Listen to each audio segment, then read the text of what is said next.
día de hoy aquí conmigo a la leyenda, al señor Guillermo Fananelli. ¿Cómo estás, Guillermo? Siempre como jabón, disminuyendo todos los días. Ok, muy bien. También me acostumbro a decir en caída, libre, sin tocar el piso. Espero que ya sea pronto. ¿Cómo fue que empezaste en el mundo de la literatura sabiendo que, bueno, pues eres un ingeniero, y cómo fue que decidiste irte en este camino de la literatura? Bueno, yo he llegado a todas partes por equivocación y mi padre me obligó a estudiar ingeniería.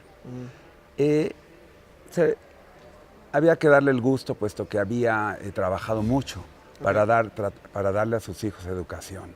Sin embargo, la ingeniería nunca me interesó. Debí estudiar ciencias.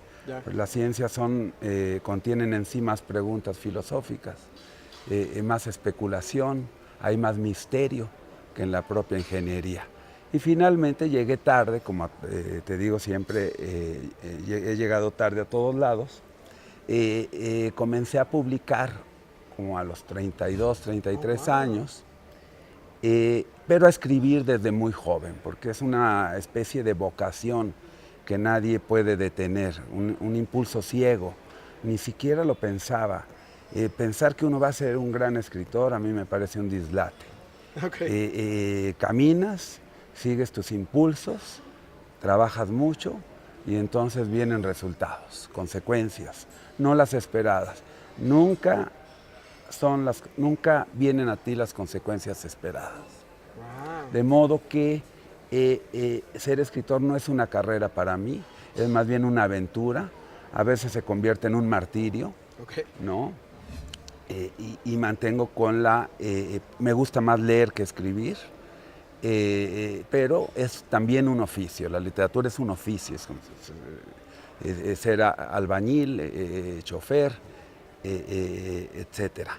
Entonces hay que trabajar, hay que leer y sobre todo escribir con plena libertad. El lenguaje es un bosque poblado, frondoso, que nunca terminas de dominar.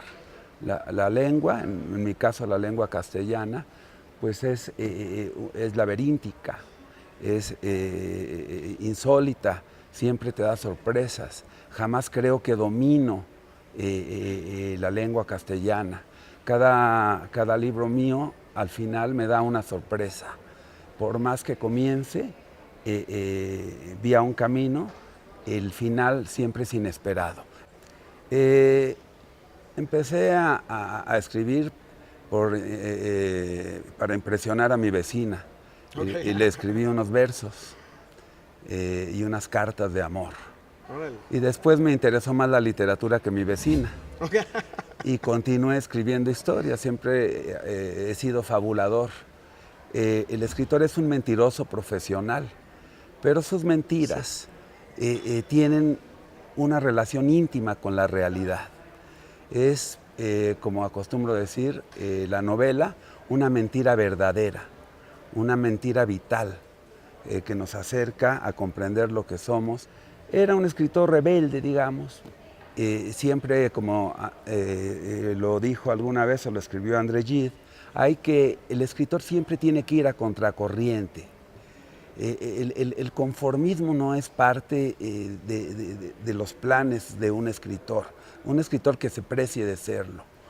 Ser rebelde no solamente contra instituciones o contra una persona, no, contra la vida misma, contra todo lo que se confabula para limitar nuestra imaginación, nuestra libertad, nuestra posibilidad de vivir la vida, que siempre es breve, es cruel, a veces idiota.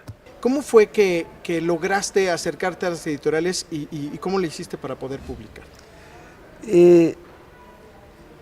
Cuando eres más joven, tienes deseos de publicar. A veces privilegias el publicar sobre el escribir y te apresuras. Todos tenemos nuestro tiempo,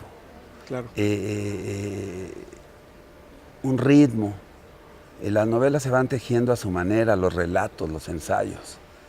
Pero el apresuramiento por publicar nos lleva a tropezar. Entonces, creo que es más importante escribir y leer que publicar. La publicación es un accidente. Wow, eso hay tantos buenos escritores que publican muy poco, no publican. Claro. Y hay otros que publican demasiado. Entonces, todo depende. Hay mucha oferta de libros y hay cada vez menos lectores. Ahí, Soser, tú sabrás más que yo. ¿Cómo lo hiciste tú para que te publicaran tu primer libro? ¿Cómo sucedió ese accidente, como lo mencionas? Yo estaba con Huberto Batis en el periódico 1+1, Okay. escribí en el suplemento, hacía incluso crítica a escritores importantes. Escribí un artículo que se llamaba La literatura a la que estamos condenados. Okay. Tiene que ver con esta rebeldía necesaria, digamos, ¿no? en la juventud. Y él me envió con Rogelio Carvajal, que en ese entonces era el editor de Grijalbo. Okay. Tenía sus oficinas allá cerca del Metro Panteones, creo. Y publiqué mi primer libro de relatos, que se llama El día que la vea la voy a matar. Okay. Que después lo reeditamos en mi propia editorial. Ese fue un primer libro de relatos, una reunión de relatos que había yo ya escrito en una revista, la revista que yo fundé, la revista Mo, un libro de muy malos modales, digamos, Okay. ¿no? Ese fue mi primer libro a los 32 años, quizás. ¿Qué es lo que uno tiene que leer si quiere dedicarse a escribir? Sí. De cómo leerlo, ¿cómo le haces tú? Cuéntanos.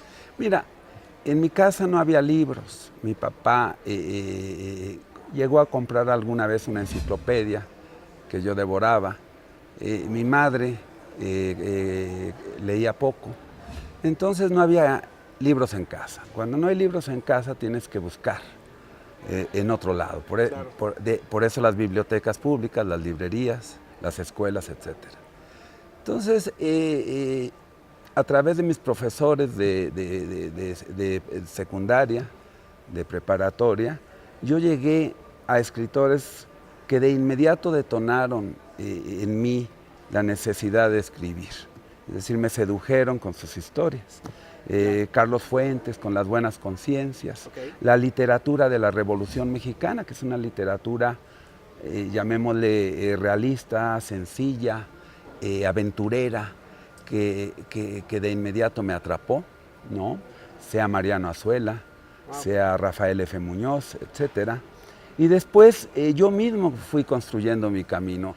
Cada escritor, si es buen escritor, modifica en algo tu vida. Okay.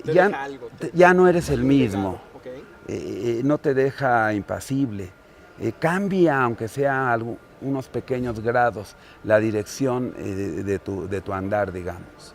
Wow. Estoy totalmente de acuerdo contigo. ¿Quién fue de alguna manera de todas estas personalidades que tú has leído y también sé que te relacionas con mucha gente del mundo de la literatura? ¿Quién de alguna manera ha dejado el impacto más importante en tu vida? Si es que hubo alguien así. Mira, yo soy un ateo consecuente, okay, ¿no? Y no presumo mi ateísmo, y se acostumbra a presumir el ateísmo. Y no me interesa convertir en dioses a los escritores. Okay, bien. Los escritores son seres mortales con vidas a veces terribles, a veces muy dolorosas y sufrientes. Otros tienen vidas más despabiladas o más onerosas. Okay. Es un conjunto de escritores realmente. Yo soy politeísta, digamos. Okay.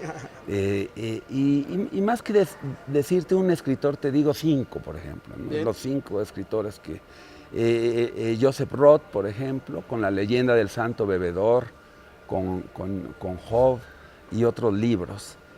Philip Roth, el escritor norteamericano, al que se niegan a darle el premio Nobel cada año. Está nominado todos los años y no se lo dan. Y que es un escritor extraordinario. El lamento de Portnoy se lo recomiendo a cualquier joven entre los 8 años y los 90, ¿no? Okay. Charles Bukowski, todo ese ambiente de cantinas, de putrefacción, esos cuentos urbanos que nos hablan tan simple y sencillamente de lo que es la vida en su dureza.